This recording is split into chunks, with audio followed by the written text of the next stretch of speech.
Entonces, a manera de introducción, y diciendo que hay visitas en esta mañana, vamos a aclarar que hoy termina el trimestre, hoy finaliza la serie de escuela dominical, que son por trimestres y que son temáticas.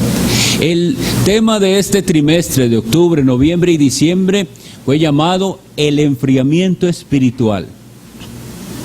Y estuvimos viendo cómo esta enfermedad terrible afecta a los creyentes, cuáles son los síntomas de esa enfermedad. Una enfermedad que algunos pueden tener y ni siquiera son conscientes de que la tienen. Está ahí adentro y está carcomiendo la vida espiritual hasta que eso se va a manifestar en todos los síntomas que estuvimos viendo. Un debilitamiento del amor a las cosas del Señor, un debilitamiento de la fe, un debilitamiento de las disciplinas espirituales, del celo de la palabra de Dios. Debe ser la 13. ¿No está? Bien, vamos a ver cómo hacemos.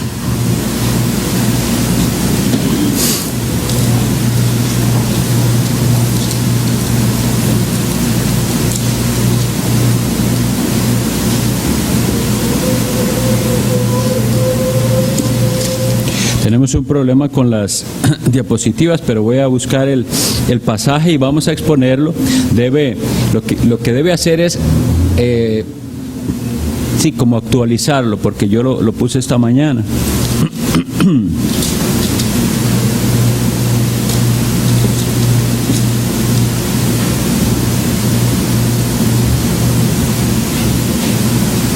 Vamos a abrir la Biblia en Isaías capítulo 26. Entonces, como venía diciéndoles, estuvimos viendo los síntomas de la enfermedad, estuvimos viendo que era necesario hacer un examen de si uno tenía esa enfermedad del enfriamiento espiritual, y en cada lección enfatizamos algo, que hoy también lo vamos a hacer. Y es esto: no tiene sentido que hablemos de enfriamiento espiritual en aquel que nunca ha tenido fervor espiritual.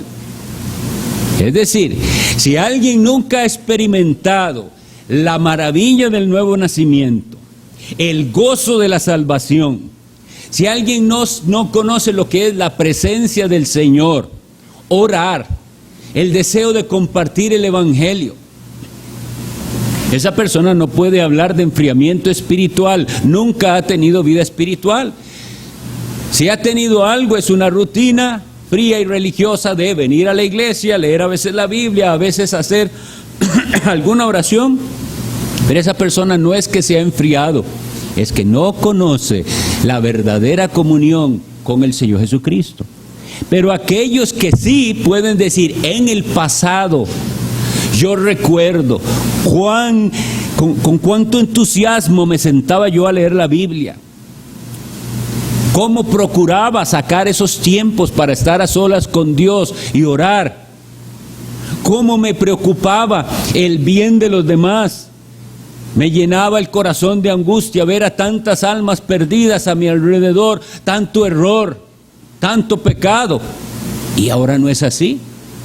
Y ahora todo se volvió una carga pesada, ese enfriamiento del cual también vimos que se especifica tan claramente en la carta que el Señor escribe a la iglesia en la Odisea, en el Apocalipsis. Entonces, para esos dimos las esperanzas. ¿Dónde está la medicina de Dios? No busquemos medicina en otra parte, ni busquemos nada más, decíamos, aliviar los síntomas, sino ir a la raíz del problema, atacar la enfermedad y que sea una cura verdadera, no nada más una curita que se pone para tapar la llaga, sino algo real. Entonces, la primera medicina que habíamos dado era volver a recordar la maravilla del amor de Dios y de su misericordia. porque estamos hablando con personas creyentes, personas que han experimentado el perdón de sus pecados, que han experimentado la misericordia de Dios y el amor de Dios. Y entonces la primera medicina es: vuelva y recuerde la obra del Señor en su vida. ¿Y cuántas veces el Señor le manifestó a usted su amor y su misericordia?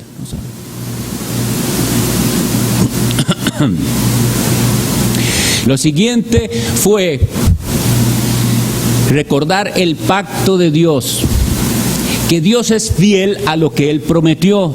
Y entonces estuvimos viendo las citas bíblicas que nos recordaban que Dios prometió.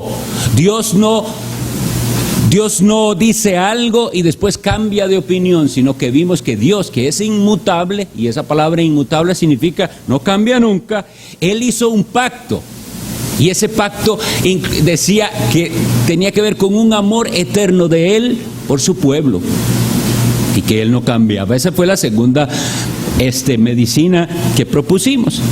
Y hoy la lección última tenía que ver con que todas estas medicinas tienen que tener un ingrediente indispensable. Así como las medicinas cuando nos vamos a curar de una enfermedad física, esas medicinas tienen varios componentes, ¿verdad? Y hay un ingrediente especial que es el que le hace funcionar. Así es en la medicina espiritual. Y ese componente es la fe. Por eso hoy vamos a hablar de ese ingrediente indispensable, sin lo cual nunca saldrá usted del enfriamiento espiritual. Leamos por favor entonces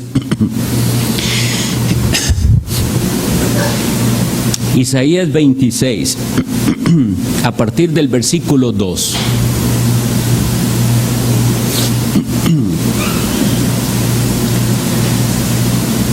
Dice así la palabra de Dios.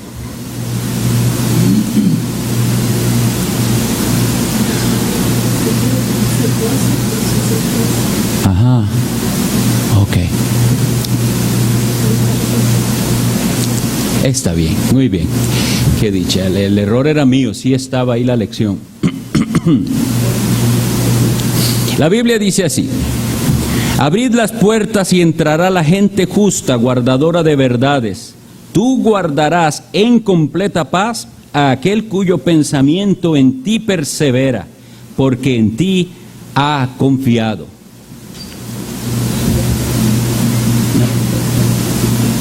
Ahí está.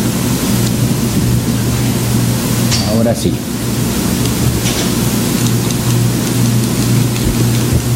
Entonces, ¿qué nos dice este versículo?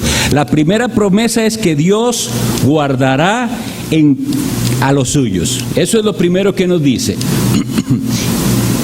Dios promete guardarnos. ¿Y por qué decimos entonces que la fe es ingrediente indispensable de la medicina? Porque si usted no cree que lo que Dios promete lo cumple, no podrá curarse. Dios promete guardarnos. Además dice, Dios promete, dice, tú guardarás en completa paz. En el idioma original en que esto fue escrito, que es en hebreo, no existe esa palabra completamente, porque en hebreo lo que se hace para enfatizar algo es repetirlo. Entonces en hebreo dice, tú guardarás en paz, paz. Eso es interesante. En una paz verdadera.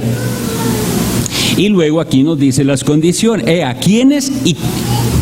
¿A quiénes y qué es lo que ellos deben hacer? Dice, tú guardarás en completa paz a aquel cuyo pensamiento en ti persevera.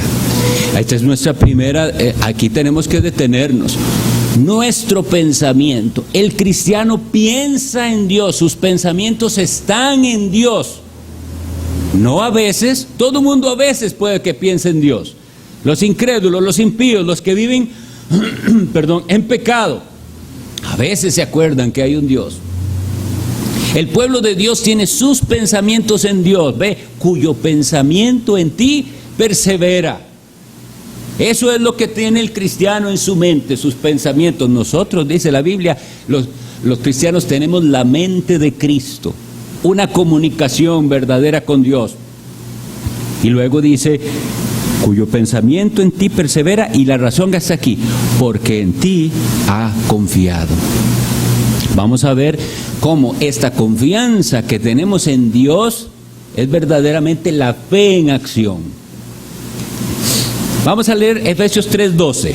Hay varias citas. Lo que vamos a hacer es rápido porque se nos fue el tiempo mientras hacíamos, pero vamos a leer los versículos que ellos mismos nos dan las recetas de medicina para nuestras almas. Efesios 3:12 dice así: en quien tenemos seguridad y acceso con confianza por medio de la fe en Él.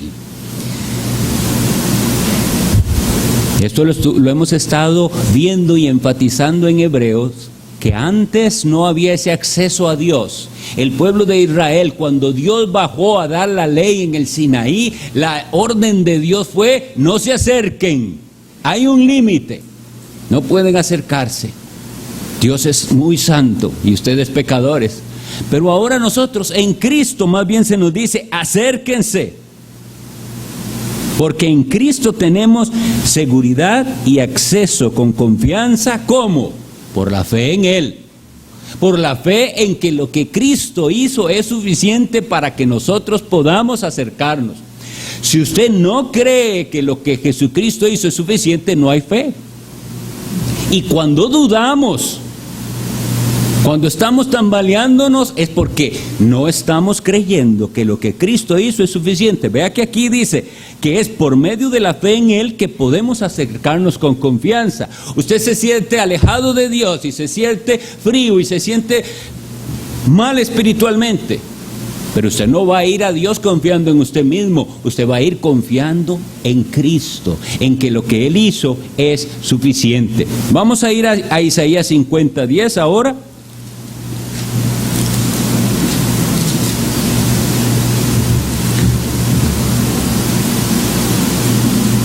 Miren qué palabras más llenas, son específicamente la medicina. Isaías 50:10 dice así: ¿quién hay entre vosotros que teme a Jehová y oye la voz de su siervo? El que anda en tinieblas y carece de luz, confíe en el nombre de Jehová y apóyese en su Dios.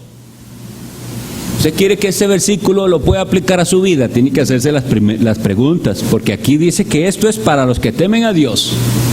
Si usted no tiene temor del Señor, esto no es para usted. Pero todo cristiano tiene temor del Señor, sabe al Dios que se ha acercado. Y Él dice: ¿quién hay de vosotros que teme a Jehová y oye la voz de su siervo? ¿Oye usted la voz de Cristo cuando se lee la Biblia, cuando es enseñada y predicada? Para algunos, eso de escuchar la palabra de Dios es simplemente un ejercicio de paciencia. Se sientan con paciencia a esperar que aquel hombre termine de hablar. Pero Dios no está hablando con ellos. Ellos no oyen la voz de su siervo. Pero para los que sí se sienten que están caminando en oscuridad, dice: el que anda en tinieblas y carece de luz, ¿qué tiene que hacer? Y Él nos da la receta: confíe en el nombre de Jehová y apóyese en su Dios. En Juan 14:1, no lo voy a buscar, pero ustedes muchos lo conocemos. Cristo le dice a sus discípulos: no se turbe vuestro corazón, creéis en Dios, creed también en mí. Si usted le pregunta a la mayoría de personas: ¿usted cree en Dios?, todo el mundo dice que sí. Jesucristo les está diciendo que así como creen en el Padre, deben creer en el Hijo. Algunas veces las personas nos preguntan cosas como esta: ¿usted cree en los ángeles? Tenemos que especificar bien qué significa, qué es la pregunta que me está haciendo al decirme que si yo creo en los ángeles. ¿Me está preguntando que si yo creo que existen los ángeles o que si yo creo en los ángeles para poner mi confianza en los ángeles? Entonces una de ellas es: no, yo no creo en los ángeles.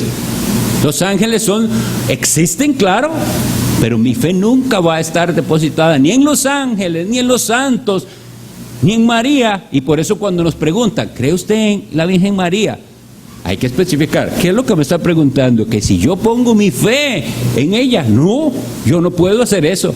Yo solo pongo mi fe en el Hijo de Dios. Y por eso es que hay que entender lo que dice Cristo aquí. Creéis en Dios, creed también en mí. Es decir, les dice, así como creen en Dios, deben creer en mí. Si usted no cree en Cristo como Dios, usted no es cristiano. Porque eso es lo que significa ser cristiano. Creer que Él es la imagen, como hemos visto, del Dios invisible. Entonces, en Él es en el que tenemos que poner nuestra confianza. Bien, en el Salmo 1, cuando se describe el carácter del hombre justo, que aquel hombre justo y perfecto solamente es Cristo, pero es nuestro prototipo y ejemplo. En una parte dice que Él es como árbol plantado junto a corrientes de agua, que da su fruto a su tiempo. Y decía el escritor William Bridge lo siguiente: eso del fruto a su tiempo es, ejerza la virtud necesaria en el momento necesario. Y entonces él decía lo siguiente, pongamos atención porque es bastante útil. Él decía, cada cosa en su momento. ¿Has pecado? ¿Qué es lo que tienes que ejercer? El arrepentimiento. Eso es lo que hay que hacer. Arrepentirse. Dice, ha recibido misericordia.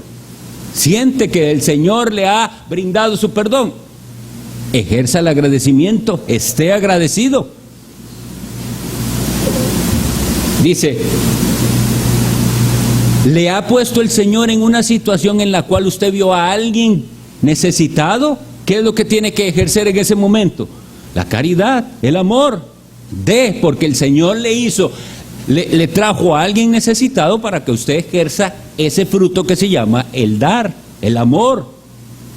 Dice, si el rostro de Dios brilla sobre nosotros, ¿qué quiere decir Él con eso? Como que estamos muy bien espiritualmente, me siento gozoso, siento que el Señor me ha mostrado su amor, estoy bien. ¿Qué tiene que hacer? Ejercitarse en el gozo. Bueno, gócese, porque el gozo es fruto del Espíritu Santo. Es un gozo espiritual, obviamente. Y dice, ¿qué pasa si usted es inclinado a la lujuria? Y entonces Satanás le pone el pecado en su belleza ilusoria. ¿Qué tiene que hacer? Ejercer la castidad.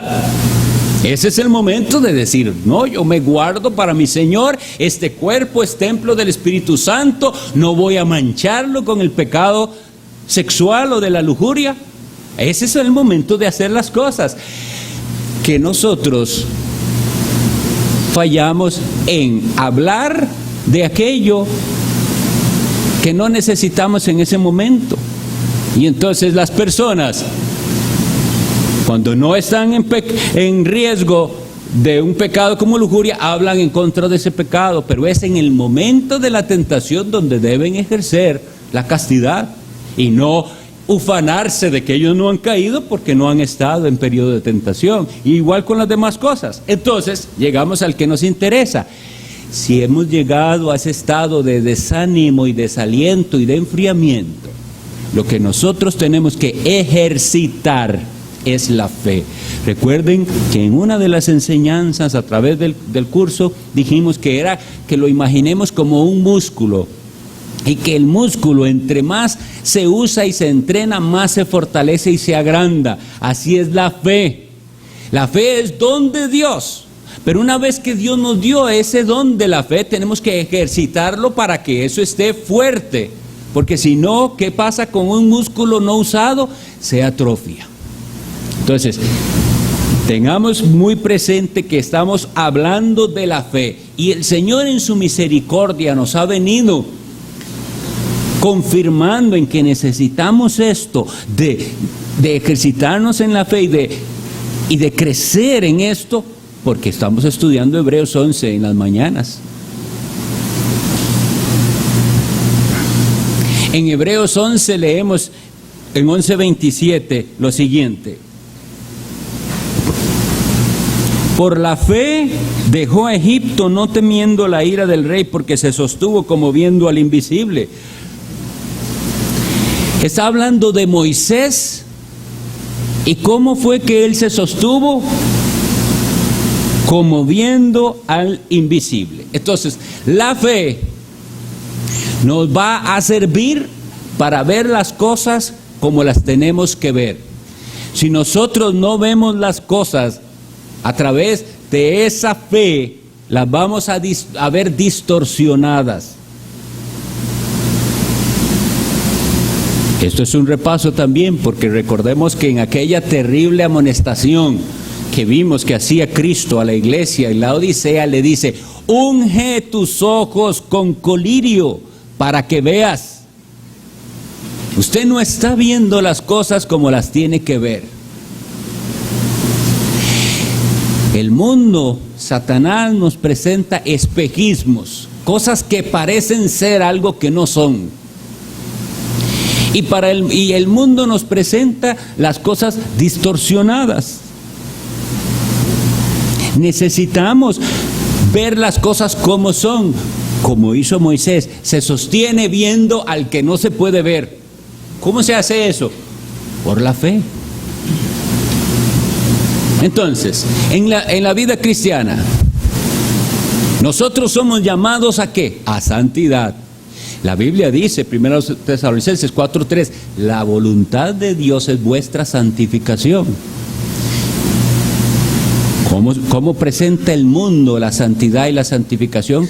Como algo desagradable. El mundo y los libertinos dentro del cristianismo, usted en cuanto hable de santidad y de reglas de santificación, van a responder con legalismo. Hay que huir del legalismo, porque no soportan las reglas. Para ellos los mandamientos del Señor son algo pesado. Entonces hay que ponerse los anteojos de la fe para ver las cosas como Dios las ve y entender que el llamado es, cuando leemos el Salmo 29:2, adorad a Jehová en la hermosura de la santidad. La santidad es algo hermoso para Dios, no para el mundo, ni para el falso cristiano. Para el falso cristiano es un tema que no se toca. No hablen de eso, de santidad, ni de santificarse, ni de dejar el pecado, ni de apartarse de las prácticas mundanas, pecaminosas. En cambio, con los ojos de la fe, vemos las cosas como son y entonces vemos la santidad como la ve Dios, como algo hermoso, y entonces la vamos a anhelar. ¿Cómo vería Moisés las cosas si no era por la fe? Si no se sostenía él mirando al invisible, ¿cómo veía él sus circunstancias? Vean qué difícil. Tengo que sacar a este pueblo de Egipto. Están bajo el poder del faraón ahí. Todo es complicado. Los ancianos desde el principio mostraron oposición. Eventualmente Dios hace maravillas, los saca de Egipto y ya en el desierto comienza problema tras problema tras problema. Si él no se hubiera sostenido viendo al invisible, ¿qué era mejor? La verdad es que hagan ustedes como quieran, yo me voy con mi familia, yo vivía muy bien con mi suegro en Madián y ahí está bien, ahí vivo una vida tranquila. Sigo criando mis ovejas y mis cabras, tengo a mi esposa y ustedes vean a ver qué hacen. Porque eso era menos sufrimiento, menos complicaciones para su vida. ¿Cómo hizo para sostenerse a pesar de tantísima oposición, de un pueblo incrédulo, rebelde? Él se sostuvo como viendo al invisible. Y así tenemos que sostenernos nosotros, viendo al que no se puede ver, viendo las cosas como Dios las ve. Entonces puse yo aquí, tenemos que ver en Dios, en Cristo y en el Espíritu Santo todo lo que necesitamos. Si nosotros pensamos que eso no es suficiente y que nos hace falta algo más, no estamos viendo las cosas bíblicamente. Es en Dios que tenemos la respuesta a todas nuestras necesidades. Hoy en día no se cree esto.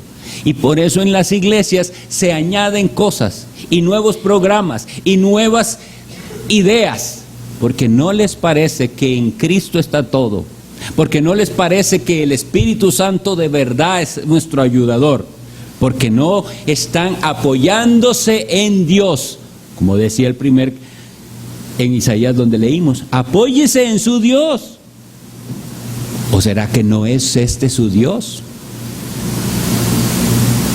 Ahora, al llegar aquí, entonces necesitamos, y aquí puse una palabra de alerta, cuidado, hay una fe que es falsa. Hay una fe que es falsa. Y usted puede tener los años que quiera de venir a la iglesia y puede tener una fe falsa y al final condenarse. Pero por eso venimos, porque la luz de Dios puede hacerle a usted reaccionar hoy mismo y darse cuenta para dónde va usted y cambiar. O bien Dios puede estarle diciendo de la medicina, si usted sí tiene una fe pero se ha debilitado. Vean qué cita más cierta de William Bridge, que dice: cuanto más preciosa sea una cosa, más falsificaciones se hacen de ella. Si usted tiene una cosa que no es de calidad, no va a haber muchos interesados en falsificarla. Pero si usted tiene algo de gran precio, de gran valor, sobrará quien decir cómo hacer algo parecido y hacerle competencia.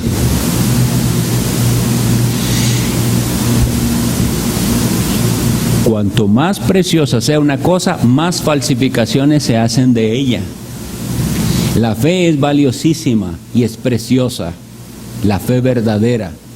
Por eso Satanás se ha encargado de distorsionar la fe para que muchos piensen que tengan fe y aún así lo dicen: yo tengo mucha fe en Dios. Pero al examinar esa fe que dice tener en Dios, no corresponde a nada de lo que la Biblia nos enseña. Por lo tanto, aunque le llame fe, no es fe. Es un sentimiento, es una idea inculcada en su mente, pero no es fe. No es fe en el Salvador Jesucristo, no es confianza verdadera en lo que Él hizo, y por eso no ayuda en los tiempos de debilidad y de enfriamiento espiritual. Leamos por favor Gálatas 2:20.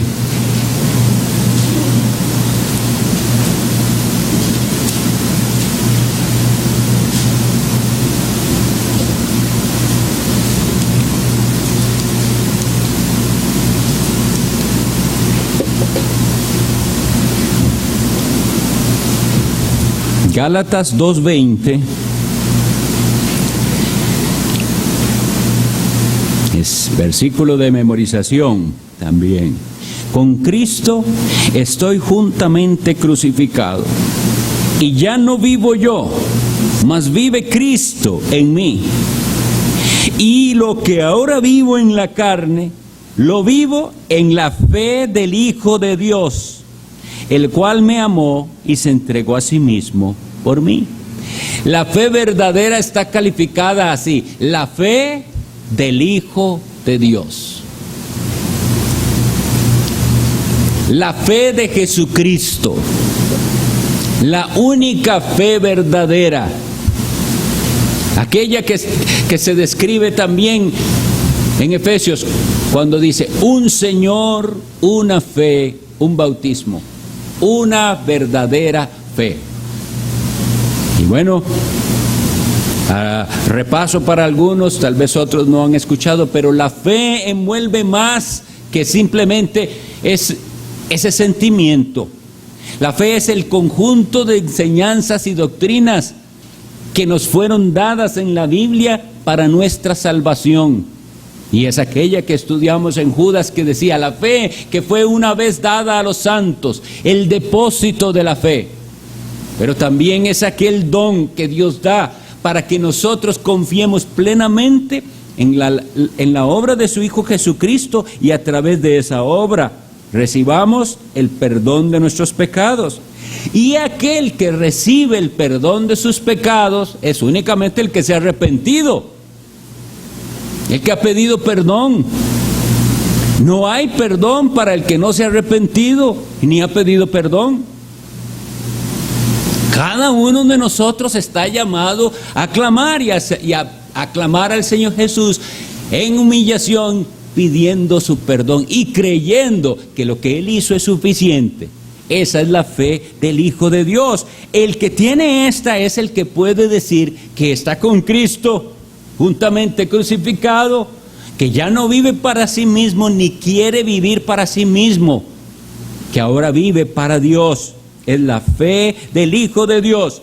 La pregunta es si usted puede decir estas palabras: el cual me amó y se entregó a sí mismo por mí. No nada más que Él vino al mundo a salvar, vino a salvar a personas específicas que tienen nombre y apellidos. Cuando usted pueda decir, Él murió por mí, yo lo sé, porque Él cambió mi vida, porque me transformó, me cambió la mentalidad, me cambió el rumbo por el cual yo iba y ahora yo pienso diferente, soy diferente.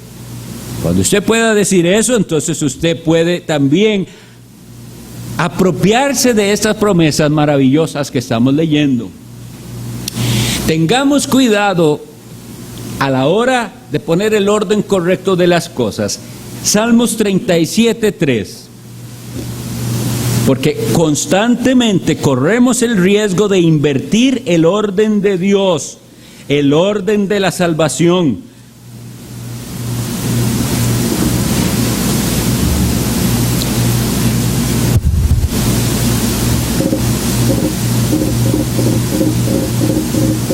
El Salmo 37, versículo 3.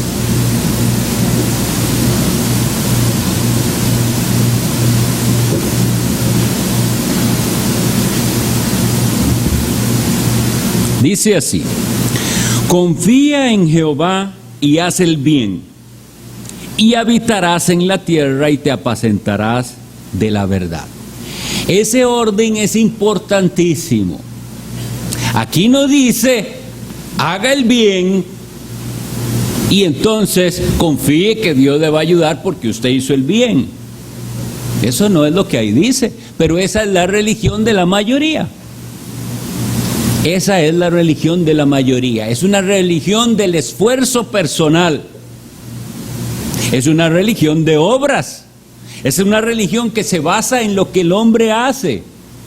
Es una distorsión de la verdad de Dios. Y si se quiere, es algo diabólico porque lleva a la perdición. Muchas personas hablan de cosas diabólicas y solo se imaginan diabólico a la gente que hace ritos y mata animales, etcétera. Eso es satánico, sí, pero es satánico tergiversar el mensaje de Dios y apartar a un alma de la salvación. Aquí no dice haga el bien y luego confíe en Dios. Aquí dice confíe en Él primero que todo y haga el bien, porque ahora va a poder hacer el bien. Sin confiar en Él no es nada bueno lo que usted está haciendo, aunque en apariencia sea bien, no es bien, porque usted lo está haciendo en sus fuerzas, lo está haciendo para su vanagloria, para su jactancia tal vez, para sentirse bueno. Entonces, nosotros algún día estábamos tan equivocados sin Cristo que vivíamos en ese orden, pensando que nosotros haciendo un buen esfuerzo por portarnos bien, por no ser muy malos, por no cometer pecados muy graves, o por lo menos no muy frecuentemente, Dios iba de alguna manera a perdonarnos en el día final. Pero un día vino Dios por su Espíritu Santo y a través de su palabra, que no hay otra manera en la que Él nos hable, sino por su palabra, nos hizo ver que nada de lo que usted puede hacer le va a llevar a la salvación, que lo que tenía que hacer era confiar única y exclusivamente en lo que Cristo había hecho. Y aquel día humillado va usted y todo cristiano a Cristo y suplica perdón y por la fe ve al Salvador y por la fe recibe el perdón y por la fe se siente limpio en la sangre del Cordero y comienza la vida cristiana. Eso es el cristiano. Pero vean el engaño del diablo. Después en su caminar cristiano enfrenta problemas y luchas y tentaciones Y ahora quiere volver a cambiar el orden. Ahora otra vez quiere volver a la religión de obras. Ahora quiere otra vez volver a ganarse usted la salvación. No, lo que tiene que hacer es lo mismo en el mismo orden. Volver a confiar en el Señor, volver a confiar en la obra de Cristo, volver a confiar en el auxilio del Espíritu Santo, y entonces sí, haga el bien. No se ponga a tratar de hacer el bien si usted no ha puesto su confianza plena en el Señor Jesucristo. Porque esta promesa de apacentarse de la verdad, ¿saben qué significa la palabra apacentar? Un pastor apacienta sus ovejas, las alimenta. Entonces, lo que este salmo nos está diciendo es que para nosotros la verdad de Dios es nuestro alimento. Nosotros los cristianos nos alimentamos de la verdad. Y hoy es un repaso de muchas cosas que vimos. Pero ¿recuerdan el versículo? Conoceréis la verdad y la verdad os hará libres. Y usted está atrapado hoy en algo. ¿Qué necesita? La verdad. Y profundizar más en la verdad y más. Porque entre más conozca de la verdad, más libre será. ¿Oyó? Entre más profundice y se apaciente de la verdad, será libre. ¿Y quién es la verdad? ¿No es Cristo? Esa es la manera en que tenemos que ir a la Biblia, a buscar a Cristo aquí. Por eso enfatizamos tanto que sermones que no tienen su centro en el Señor Jesucristo no sirven para nada, aunque sean excelentes escucharlos para algunos. No sirve para nada si no lleva al Señor Jesucristo, la verdad de la cual tenemos que apacentarnos para ser libres.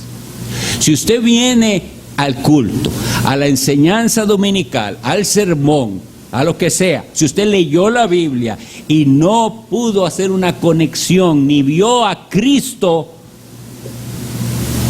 no hay bien para su alma. Aquello fue una bonita charla, algo interesante de escuchar, pero no hay ningún bien para su alma ni provecho, porque es en Jesucristo, el Hijo de Dios, la verdad misma, la vida misma, donde está la solución. Aquí es, confía en Jehová y no se quede ahí. Ahora sí toca hacer el bien. Hay que hacerlo porque Él ya nos capacitó, nos dio su espíritu. Tenemos que hacer el bien, claro que sí. Y esa es la muestra, la prueba, el fruto de la verdadera fe. Es confiar y luego actuar. Nunca invertir el orden.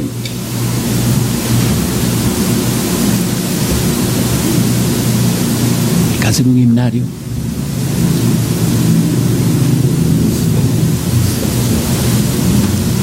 La nota final que puse aquí es así: si hay verdadera fe, y hablamos de verdadera fe por aquello que dijimos, ¿verdad? Puede que usted tenga alguna falsificación, deshágase de eso y clame a Dios por la verdadera fe. Si hay verdaderamente fe, creemos que la gracia de Dios es mayor que todo lo que nos suceda, que todo lo que hagamos y que todas nuestras carencias y pruebas. Entonces, en la vida cristiana nos van a suceder cosas, algunas malas. La gracia de Dios es mayor que eso. En la vida cristiana cometeremos nosotros errores graves y pecados, y eso va a pasar. No crea que a usted no le va a pasar, va a pasar. Pero ¿sabe qué? La gracia de Dios es mayor que eso. En nuestra vida vamos a tener carencias, es decir, anhelamos cosas, pero no las tenemos. ¿Y qué vamos a hacer en esos momentos donde queremos cosas, pedimos cosas a Dios, pero Dios no las concede? ¿Qué va a decir el cristiano? Su gracia es mayor. Es la respuesta de Dios a Pablo, el que enfrentaba el aguijón. Y decía, le he pedido a Dios que me quite esto. ¿Cómo respondió Dios? Bástate mi gracia. Es decir, la gracia que yo te doy es suficiente, con esto te va a bastar. Y uno tiene que decir amén, esa gracia es suficiente. Y en nuestra vida cristiana enfrentaremos pruebas, terribles pruebas. Satanás no está feliz con usted, ni conmigo, ni con ningún cristiano. Somos enemigos de él y así nos trata él, como sus enemigos. Pero ¿sabe qué? La gracia de Dios es mayor que eso. Yo quería leer un cántico que nosotros con frecuencia cantamos, que se llama así, su gracia es mayor. Con ese vamos a terminar.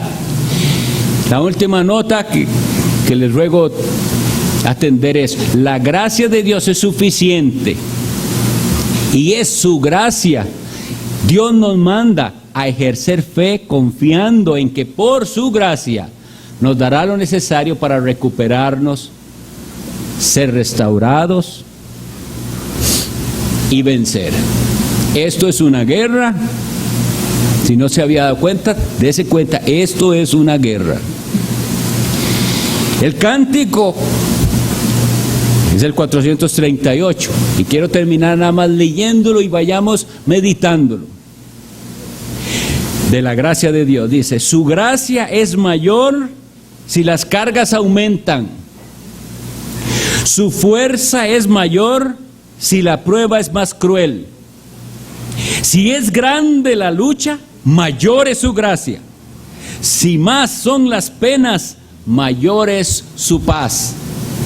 El coro dice así: su amor no termina, su gracia no acaba, un límite no hay al poder del Señor, pues de sus inmensas riquezas en gloria, abunda su gracia, abunda su amor. Si nuestros recursos se han agotado, si fuerzas nos faltan para terminar, si al punto ya estamos de desesperarnos, el tiempo ha llegado en que Dios puede obrar. Meditemos en esto. Todo lo que hemos hecho en este trimestre es enfatizar cuánto necesitamos a Cristo más y más. Que el Señor les bendiga.